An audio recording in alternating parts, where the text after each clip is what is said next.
हिमालय की तलहटी में बसा रामपुर गांव, जहां की हवाओं में देवदार की महक और पहाड़ों का सन्नाटा घुला था। इसी गांव के एक छोटे से कच्ची मकान में रहता था विक्रम। विक्रम एक लकड़हारा था, जिसकी कुल संपत्ति उसकी ईमानदारी और एक पुरानी कुल्हाड़ी थी। वो कभी लालच में आकर हरे पेड़ों पर वार नहीं करता था। एक दोपहर जब सूरज की तपिश पत्थरों को पिघला रही थी, विक्रम की पत्नी कावेरी उसके लिए मिट्टी के बर्तन में ठंडा मट्ठा और रोटियां लेकर जंगल पहुंची। विक्रम, बस करो अब। आज तो हवा भी रुक गई है। इस चिलचिलाती धूप में पत्थर भी तप रहे हैं। तुम कब तक खुद को थकाओगे? चलो, पहले थोड़ा भोजन कर लो। कावेरी, आज मन बड़ा बेचैन है। ऐसा लग रहा है जैसे ये जंगल आज कुछ कहना चाहता है। देखो, पंछी भी आज चहचहा नहीं रहे, बस एक अजीब सी खामोशी है। खैर, तुम ठीक कहती हो। पेट की आग बुझेगी तभी तो हाथ चलेंगे। पूरे गांव में लोग कहते हैं कि विक्रम जैसा मेहनती कोई नहीं। ठाकुर जोरावर की नजर तुम्हारी इस छोटी सी जमीन पर है, पर तुम हो कि कभी झुकते नहीं। तुम्हारी यही अकड़ मुझे बहुत प्यारी है। विक्रम ने रोटी का पहला निवाला तोड़ा ही था कि पास की कंटीली झाड़ियों से एक भयानक कराह सुनाई दी। विक्रम सतर्क हो गया। उसने अपनी कुल्हाड़ी उठाई और दबे पांव झाड़ियों की ओर बढ़ा। वहां का नजारा देखकर उसकी रूह कांप गई। हे विधाता, ये क्या अधर्म है?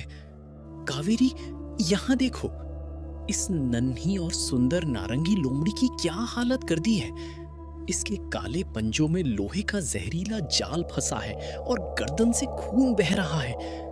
लगता है किसी शिकारी ने इसे जिंदा पकड़ने की कोशिश की है। कितनी सुंदर है ये। देखो, इसकी पूंछ का सफेद सिरा खून से लाल हो गया है। विक्रम, इसे बचा लो। इसकी आंखें देखो, ये हमसे अपनी जान की भीख मांग रही है। विक्रम ने बिना देरी किए अपनी कुल्हाड़ी से जाल के तारों को काट दिया। जैसे ही लोमड़ी आजाद हुई, पूरे जंगल में एक तेज सुनहरी रोशनी फैल गई। उस रोशनी के बीच से एक लंबी जटाओं वाले सिद्ध बाबा प्रकट हुए। ठहरो लकड़हारे, इस निर्जन जंगल में जहां इंसान एक दूसरे का खून बहा रहे हैं, तुमने एक बेजुबान के लिए अपनी आंखों में आंसू लाए। तुम्हारी इस करुणा ने मेरा ध्यान खींच लिया। ये लोमड़ी कोई साधारण पशु नहीं, बल्कि इस वन की रक्षक है। महाराज, मैं तो बस एक साधारण इंसान हूँ। मुझे बस इसका दर्द सहन नहीं हुआ। तुम्हारी यही सादगी तुम्हारी शक्ति है। मैं इस लोमड़ी को, जिसे तुम नारंगी छाया कह रहे हो, मनुष्य की वाणी का वरदान देता हूँ। आज से इसका नाम शेरू होगा। ये तुम्हारी रक्षा करेगा और तुम्हारा सबसे बड़ा सलाहकार बनेगा।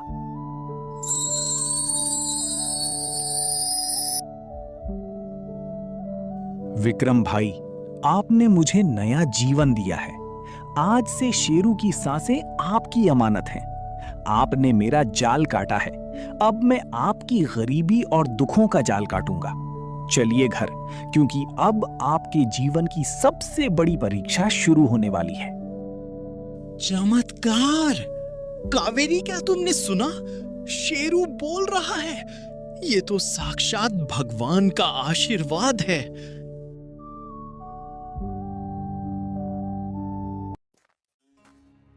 विक्रम जब शेरू को लेकर गांव पहुंचा तो पूरे रामपुर में हड़कंप मच गया।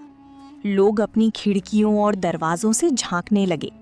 एक लकड़हारा जो कल तक अकेला था, आज एक नारंगी लोमड़ी के साथ चल रहा था, जो न केवल इंसानों की तरह चलती थी, बल्कि उनकी भाषा भी समझती थी।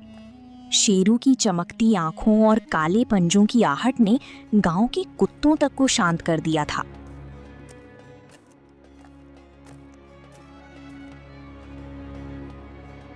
अरे देखो, विक्रम तो पागल हो गया है।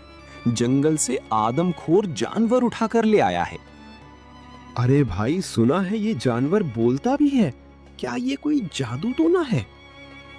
भयभीत न हो गांव वालों, मैं कोई आदमखोर नहीं, बल्कि इस घर का नया सदस्य और विक्रम भाई का साथी हूँ। जो लोग नेक दिल रखते हैं, उन्हें मुझसे डरने की जरूरत नहीं है। शेरू ने कुछ ही दिनों में गांव वालों का दिल जीत लिया। वो मुश्किल गणित के हिसाब चुटकियों में कर देता और खेतों की मिट्टी सूंघकर बता देता कि कहाँ पानी की कमी है। लेकिन ये सुखद समय ज्यादा दिन नहीं रहा। एक शाम जब कावेरी रसोई में खाना बना रही थी, अचानक उसके हाथ से पीतल की थाली गिर गई। कावेरी, क्या हुआ? तुम ऐसे जमीन पर क्यों बैठी हो? तुम्हारा शरीर तो आग की तरह तप रहा है।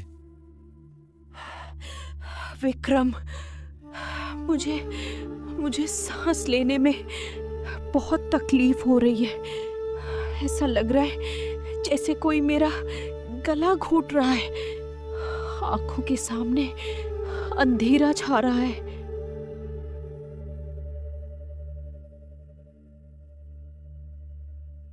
विक्रम भाई, ये सामान्य बुखार नहीं है। इनकी सांसों में जहर जैसा भारीपन है। हमें तुरंत गांव के सबसे बड़े वैद्य को बुलाना होगा, वरना बहुत देर हो जाएगी। गांव के वैद्य ने कावेरी को देखा और सिर हिला दिया। उसने बताया कि इसके इलाज के लिए स्वर्ण मंजरी जड़ी बूटी और बहुत सारा धन चाहिए होगा। विक्रम के पास एक फूटी कौड़ी नहीं थी। हार मानकर उसे ठाकुर जोरावर की चौखट पर जाना पड़ा। आओ विक्रम, मुझे पता था कि तुम आओगे। सुना है तुम्हारी पत्नी की जान खतरे में है। अफसोस, बड़ा अफसोस। पैसा तो मेरे पास बहुत है, पर मैं दान पुण्य तो करता नहीं। ठाकुर साहब, आप जो कहेंगे मैं वो करूंगा। बस मेरी कावेरी की दवा के लिए 5000 मुद्राएं दे दीजिए। मैं जीवन भर आपकी गुलामी करूंगा। गुलामी का क्या करूंगा मैं? मुझे तो तुम्हारी वो 2 बीघा जमीन चाहिए जो गांव के मुहाने पर है। कागजात तैयार हैं, उस पर अपना अंगूठा लगाओ और पैसे ले जाओ। पर याद रखना, अगर 3 पूर्णिमा बीतने तक तुमने कर्ज नहीं चुकाया तो जमीन और तुम्हारा घर हमेशा के लिए मेरा हो जाएगा। भाई, ये सौदा नहीं, मौत का जाल है। ये जालिम जानता है कि आप इतना धन वापस नहीं कर पाएंगे। रुक जाइए। शेरू, जमीन मिट्टी है, पर कावेरी मेरी जान है। मैं अपनी पत्नी को मरते नहीं देख सकता। विक्रम पैसे लेकर घर तो आ गया, पर जोरावर ने एक और गुप्त चाल चली थी। उसने अपने वफादार सिपाही भीमा को आदेश दिया कि वो गुप्त रूप से वैद्य को डरा दे, ताकि वो कावेरी को सही दवा ना दे। सुन भीमा, दवा का असर धीमा होना चाहिए। कावेरी जिंदा रहे, पर बिस्तर से न उठे। जब तक वो बीमार रहेगी, विक्रम काम पर नहीं जा पाएगा और कर्ज बढ़ता जाएगा। फिर वो जमीन मेरी होगी और वो बोलने वाली लोमड़ी भी। कावेरी की हालत दिन ब दिन बिगड़ती जा रही थी। विक्रम दिन रात उसकी सेवा में लगा रहता, पर दवाइयां बेअसर साबित हो रही थीं। शेरू समझ गया था कि ये सब ठाकुर जोरावर की चाल है। उसने तय किया कि वो खुद उस प्राचीन नीली गुफा को खोजेगा, जहां सिद्ध बाबा ने दिव्य जड़ी बूटियों के होने का संकेत दिया था। मुझे रुकना नहीं है। पूर्णिमा की रात नजदीक है। अगर मैं खाली हाथ लौटा तो भैया अपनी जमीन और भाभी अपनी जान दोनों खो देंगे। वो गुफा इस काली पहाड़ी के उस पार ही होनी चाहिए। रात का सन्नाटा चीरते हुए शेरू जंगल के सबसे खतरनाक हिस्से अंधेरी घाटी में पहुंच गया। वहां की हवा में एक अजीब सी भारीपन थी। तभी अचानक झाड़ियों से 4 लंबे साए निकलकर सामने आए। ये ठाकुर जोरावर की भेजे हुए शिकारी थे, जिनका नेतृत्व खूंखार भीमा कर रहा था। कहाँ जा रहे हो नन्हे उस्ताद? ठाकुर साहब ने कहा था कि ये लोमड़ी बहुत चतुर है, इसे जिंदा पकड़ना मुश्किल है, इसलिए उन्होंने हमें इसकी गर्दन लाने को कहा है। भीमा, तुम जैसे गीदड़ शेरू का रास्ता नहीं रोक सकते। तुम इंसानों ने लालच के लिए अपनी आत्मा बेच दी है, पर मैं अपने मित्र के लिए अपनी जान तक दे सकता हूं। हटो मेरे रास्ते से। भीमा ने अपना जाल फेंका, पर शेरू हवा में उछला। उसने अपनी बुद्धिमानी का इस्तेमाल किया और शिकारियों को उस दलदल की ओर ले गया जिसे केवल वो जानता था। पकड़ो इसे, ये हाथ से निकल रहा है। अरे ये जमीन कैसी है? बचाओ, मैं धंस रहा हूं। जो दूसरों के लिए गड्ढा खोदते हैं वे खुद उसी में गिरते हैं। भीमा, तुम यहीं आराम करो, मुझे अपना काम पूरा करना है। शेरू ने घाटी पार की और एक झरने के पीछे छिपी उस रहस्यमयी नीली गुफा में प्रवेश किया। अंदर का नजारा अद्भुत था। पत्थरों से नीली रोशनी फूट रही थी। गुफा के बीचों बीच एक छोटा सा पौधा था जिस पर सुनहरे फूल खिले थे। यही थी स्वर्ण मंजरी। हे वन देवता, मुझे ये अनुमति दें कि मैं इस औषधि को ले जा सकूं। ये किसी लालच के लिए नहीं, बल्कि एक निष्पाप जीवन को बचाने के लिए है। जैसे ही शेरू ने पौधे को छुआ, गुफा में सिद्ध बाबा की आवाज गूंजी। पुत्र शेरू, तुम्हारी परीक्षा सफल हुई। ये जड़ी बूटी ले जाओ, पर याद रखना इसका रस सूर्योदय से पहले रोगी के गले से उतरना चाहिए। मैं पवन की गति से पहुंचूंगा बाबा। शेरू कहाँ रह गया? आधी रात बीत गई, कावेरी का शरीर ठंडा पड़ रहा है। क्या मैं सबको खो दूंगा? विक्रम ने दरवाजा खोला। शेरू बुरी तरह जख्मी था। उसके शरीर पर झाड़ियों के निशान थे, पर उसके मुंह में वो चमकती हुई जड़ी बूटी सुरक्षित थी। भैया, जल्दी इसे पीसकर भाभी को पिलाइए। सूरज निकलने में अब बस कुछ ही घड़ी बाकी है। जैसे ही स्वर्ण मंजरी का रस कावेरी के गले से नीचे उतरा, एक चमत्कार हुआ। उसके चेहरे की पीलापन गायब होने लगा और सांसों की घरघराहट शांत हो गई।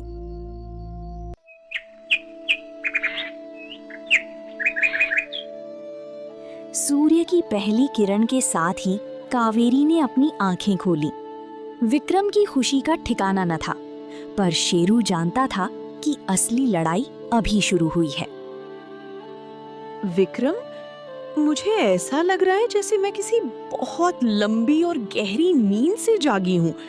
शरीर में एक नई ऊर्जा महसूस हो रही है। पर ये शेरू, इसके शरीर पर ये जख्म कैसे? कावेरी, आज तुम्हारी सांसें इसी के दम पर चल रही हैं। इस नन्हे जीव ने अपनी जान जोखिम में डालकर मौत के मुंह से तुम्हें निकाला है। भाभी, अभी खुश होने का समय नहीं है। ठाकुर जोरावर के गुंडे हार कर लौटे हैं। वो अब चुप नहीं बैठेगा। वो अपनी जमीन और अपना रसूख बचाने के लिए किसी भी हद तक जा सकता है। हवेली में ठाकुर जोरावर गुस्से से पागल हो रहा था। भीमा और उसके साथी कीचड़ में लथपथ और जख्मी हालत में उसके सामने खड़े थे। नालायकों, एक मामूली जानवर ने तुम सबको धूल चटा दी। कावेरी ठीक हो गई? इसका मतलब मेरा कर्ज और वो जमीन मेरे हाथ से निकल सकती है। नहीं, मैं ऐसा नहीं होने दूंगा। भीमा, गांव के मुखिया को बुलाओ। हम विक्रम पर ऐसा इल्जाम लगाएंगे कि वो गांव दिखाने लायक नहीं रहेगा। दोपहर होते होते पूरे रामपुर गांव को बरगद के पुराने पेड़ के नीचे बुलाया गया। मुखिया जी आसन पर बैठे थे और ठाकुर जोरावर चेहरे पर झूठी चिंता लेकर खड़ा था। विक्रम और शेरू को बीच में बुलाया गया। विक्रम, ठाकुर साहब ने तुम पर एक बहुत गंभीर आरोप लगाया है।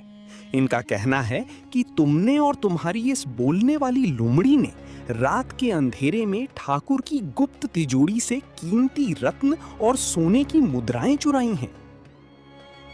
ये झूठ है मुखिया जी।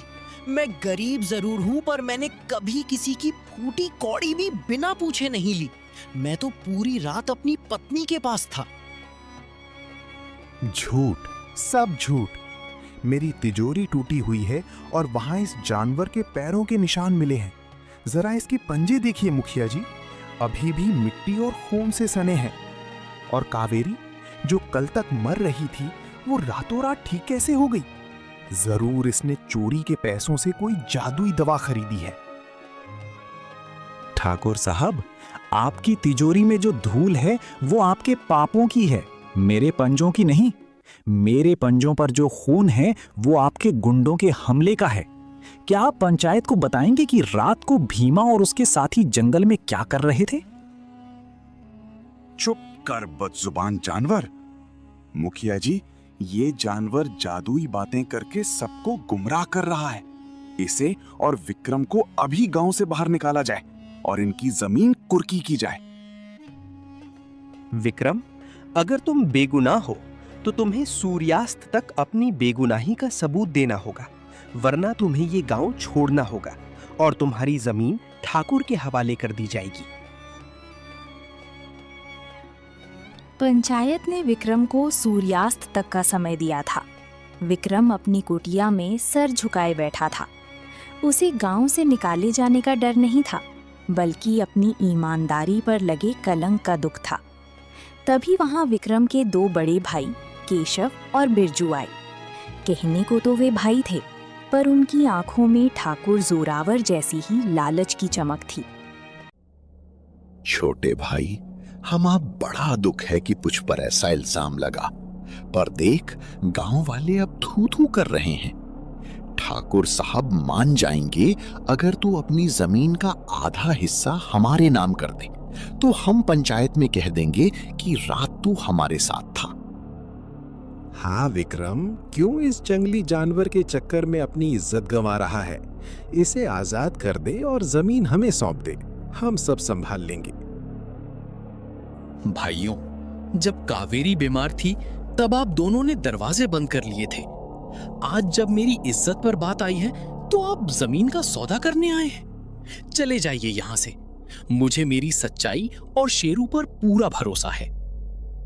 भैया, जो सांप आस्तीन में छिपे हों वे जहरीले दुश्मनों से ज्यादा खतरनाक होते हैं। केशव और बिरजू, आपकी दाल यहां नहीं गलेगी। आप ठाकुर के साथ जो साजिश रच रहे हैं उसका अंत बुरा होगा। सूर्यास्त में अब बस कुछ ही घंटे बचे थे। शेरू जानता था कि बातों से कुछ नहीं होगा, उसे सबूत चाहिए था। वो दबे पांव ठाकुर जोरावर की हवेली की ओर निकल पड़ा। वो इतना छोटा और तेज था कि सुरक्षा कर्मियों की नजरों से बचकर पीछे की खिड़की से अंदर घुस गया। भीमा, वो स्वर्ण मुद्राएं और रत्न जो हमने तिजोरी से हटाए थे, उन्हें तहखाने के उस पुराने संदूक में डाल दो। जैसे ही सूर्यास्त होगा, हम मुखिया को लेकर वहां जाएंगे और कहेंगे कि हमें खबर मिली है कि चोरी का माल विक्रम ने जंगल में यहां छिपाया था। वो जमीन आज मेरी होकर रहेगी। मालिक, आप जैसा चतुर कोई नहीं। और वो बोलने वाली लोमड़ी, उसे तो मैं खुद अपने हाथों से पिंजरे में डालूंगा। अच्छा, तो ये खेल है। संदूक तहखाने में है, पर मुझे मुखिया जी को यहां लाना होगा, इससे पहले कि ये उसे कहीं और ले जाएं। सूरज ढलने को था। पूरा गांव फिर से बरगद के पेड़ के नीचे जमा हो गया। विक्रम अकेला खड़ा था। शेरू कहीं दिखाई नहीं दे रहा था। ठाकुर जोरावर चेहरे पर जीत की मुस्कान लिए मुखिया के पास पहुंचा। मुखिया जी, समय समाप्त हुआ। विक्रम कोई सबूत नहीं दे पाया, बल्कि मुझे खबर मिली है कि इसने चोरी का माल अपनी पुरानी झोपड़ी के पीछे दफनाया है। चलिए तलाशी लेते हैं। विक्रम, क्या तुम्हें कुछ कहना है? मुखिया जी, मैं बेगुनाह हूं, पर शेरू। गांव वालों ने देखा कि शेरू दौड़ता हुआ आ रहा है और उसके पीछे ठाकुर की हवेली का एक बूढ़ा नौकर है जिसे ठाकुर ने बहुत सताया था। वो नौकर सब कुछ बताने के लिए तैयार था। मुखिया जी, तलाशी लेनी है तो ठाकुर साहब की हवेली के गुप्त तहखाने की लीजिए। वहां ना केवल चोरी का नाटक किया हुआ माल मिलेगा, बल्कि वे जमीन के कागजात भी मिलेंगे जो इन्होंने धोखाधड़ी से हड़पे हैं। ये झूठ बोल रहा है। इस जानवर को मार डालो। खामोश ठाकुर, अगर तुम सच्चे हो तो तलाशी से क्यों डर रहे हो? चलो।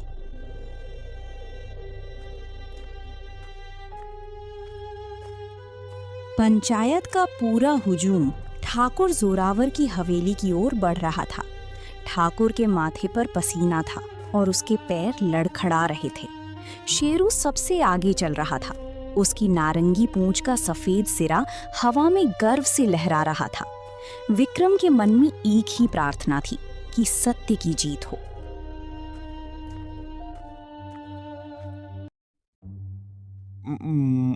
मुखिया जी, ये सरासर मेरा अपमान है। एक मामूली लक्कड़हारे और इस जंगली जानवर के कहने पर आप एक प्रतिष्ठित ठाकुर की हवेली की तलाशी लेंगे? ये नियम के विरुद्ध है। ठाकुर साहब, नियम सबके लिए बराबर हैं। अगर आप बेगुनाह हैं तो सच सामने आने दीजिए। शेरू, बताओ, कहाँ है वो तहखाना? यहाँ इस भारी अलमारी के पीछे एक गुप्त दरवाजा है।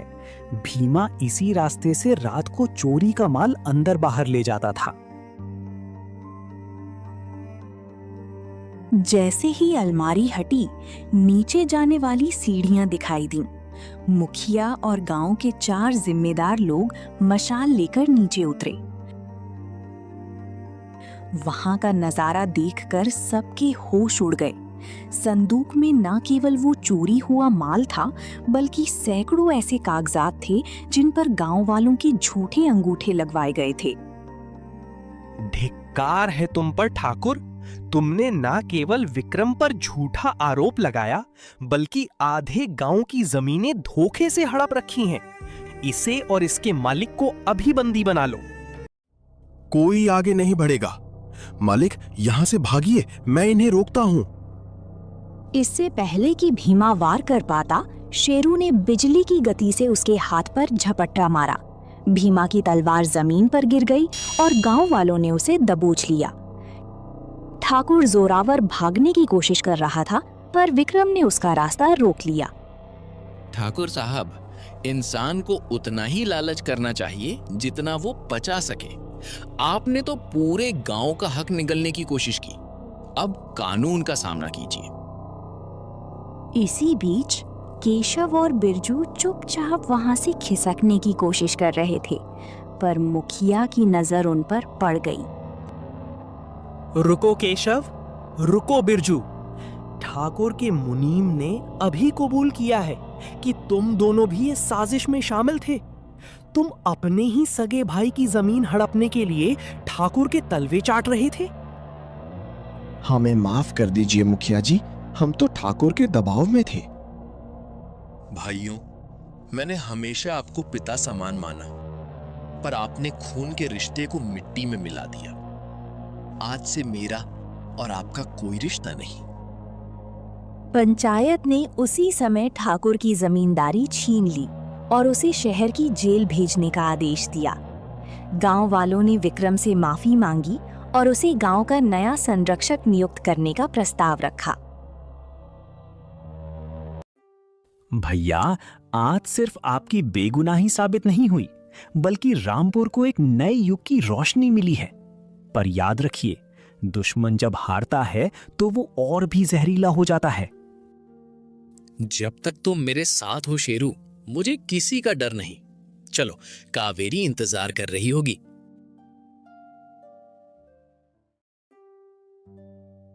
ठाकुर जोरावर के जेल जाने के बाद रामपुर की फिजा बदल गई थी। विक्रम अब केवल एक लकड़हारा नहीं था, बल्कि गांव का मार्गदर्शक बन चुका था। लेकिन असली बदलाव लाया था शेरू।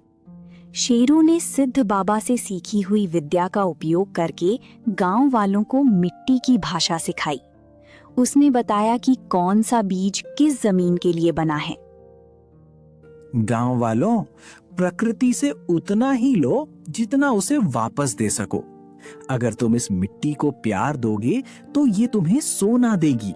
देखो, इस बार की फसल पूरे राज्य में सबसे ऊंची और घनी होगी। शेरू भाई, तुम्हारी वजह से आज हमारे बच्चों के चेहरे पर मुस्कान है। तुमने हमें ठाकुर के कर्ज से ही नहीं, बल्कि गरीबी की जंजीरों से भी आजाद कर दिया है। विक्रम और कावेरी का घर अब खुशियों से भरा था।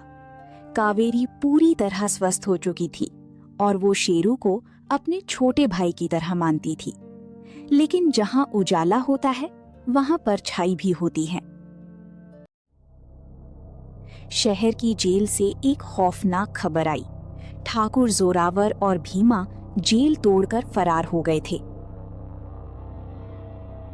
जंगल के सबसे अंधेरे कोने में एक पुरानी गुफा के पास जोरावर और भीमा छिपे हुए थे। उनकी आंखों में नफरत की आग जल रही थी। वे अब केवल जमीन नहीं चाहते थे, वे विक्रम और शेरू का विनाश चाहते थे। भीमा, उस मामूली लकड़हारे ने मुझे सलाखों के पीछे भेजा, मेरी इज्जत मिट्टी में मिला दी। मुझे उसकी जमीन नहीं चाहिए, मुझे उसका खून चाहिए। और वो लोमड़ी, उसके टुकड़े टुकड़े करके मैं चीलों को खिलाऊंगा। मालिक, गांव वाले अब विक्रम के साथ हैं। सीधे हमला करना मुश्किल होगा। हमें कुछ ऐसा करना होगा कि विक्रम खुद अपने पैरों पर चलकर मौत के मुंह में आए। सही कहा। विक्रम की सबसे बड़ी कमजोरी उसकी ईमानदारी और उसकी पत्नी कावेरी है। हम गांव की पूरी फसल में आग लगा देंगे। जब गांव वाले दाने दाने को तरसेंगे, तब वे खुद विक्रम को हमारे हवाले कर देंगे।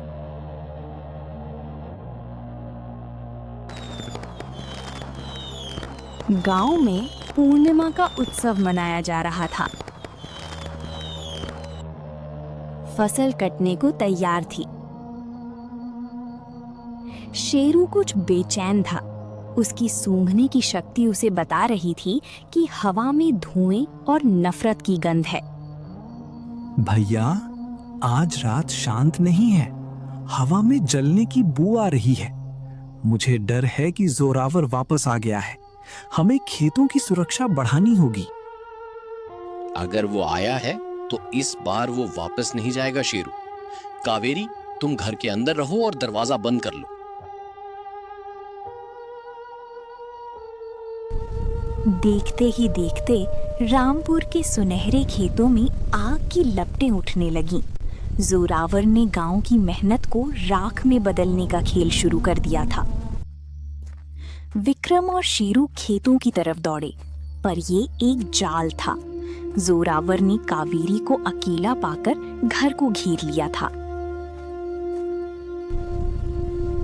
भैया, ये धोखेबाजी है। आग सिर्फ ध्यान भटकाने के लिए है। उनका असली निशाना भाभी है। खेतों में लगी आग का धुआं आसमान छू रहा था, पर विक्रम और शेरू के दिलों में प्रतिशोध की ज्वाला उससे भी तेज थी। जैसे ही वे घर की ओर मुड़े, उन्होंने देखा कि ठाकुर जोरावर और भीमा ने कावेरी को बंधक बना लिया था। कावेरी के गले पर भीमा की चमकती तलवार थी।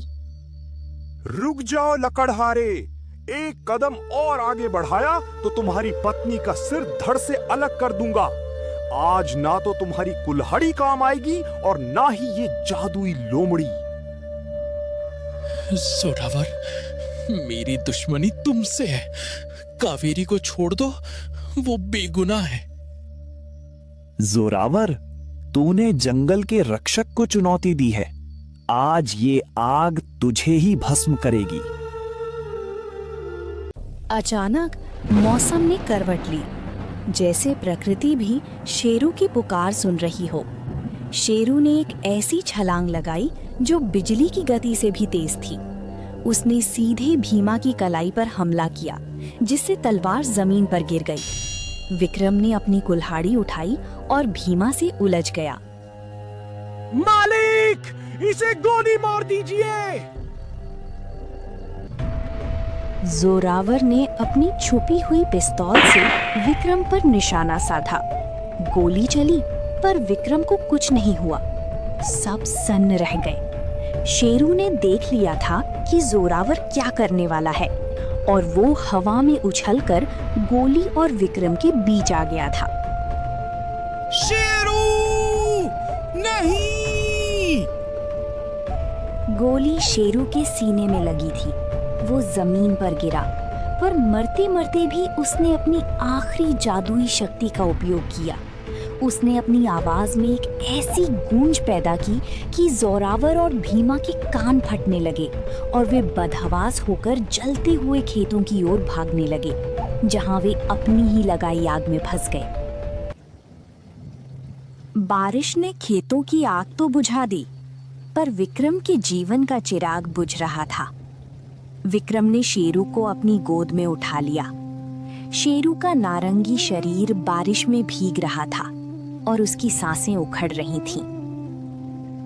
शेरू, तूने क्यों किया ऐसा?